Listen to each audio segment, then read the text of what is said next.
Dinas Kesehatan Palembang mencatat sebanyak 9.948 orang terserang ISPA di kota ini, menyusul kualitas udara tidak sehat akibat kebakaran lahan dan hutan di Kabupaten Ogan Komering Ilir. Jumlah itu melonjak dibanding Agustus lalu, yang puncaknya terjadi pada pekan pertama September sebanyak 4.357 orang. Mayoritas ISPA menyerang usia 1-5 tahun dan usia di bawah 5 tahun dengan gejala batuk, kesulitan bernafas, dan demam. Kabid Pencegahan dan Pengendalian Penyakit Menular Dinkes Palembang menerangkan, kasus ISPA pada bayi dan balita dikhawatirkan memicu pneumonia karena 23% kematian pada kelompok usia ini diakibatkan ISPA disertai pneumonia yang dipicu asap kebakaran.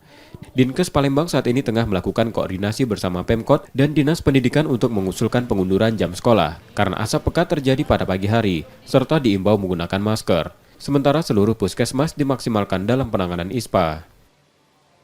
Kalau dilihat di data kami dari bulan September ya, dari awal sampai tanggal 20 September ini ada 9.498 kasus ISPA. Yang menjadi kekhawatiran kita adalah kalau ISPA-nya sudah ke saluran pernapasan bagian bawah, apa yang kita sebut pneumonia atau radang paru-paru yang tentunya sudah disertai dengan sesak.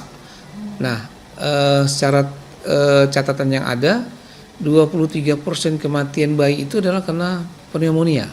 Yang salah satu penyebab pneumonia itu adalah karena adanya polutan udara yang tidak baik ataupun karena adanya kebakaran hutan dan lahan. ISPU di Palembang berada pada level tidak sehat, dengan nilai 2,5 mencapai 170 mikrogram per meter kubik, bahkan sempat menyentuh 205 mikrogram per meter kubik atau sangat tidak sehat pada 2 pekan terakhir. Reski Oktora, Muklas Diferensial, Kompas TV, Palembang, Sumatera Selatan.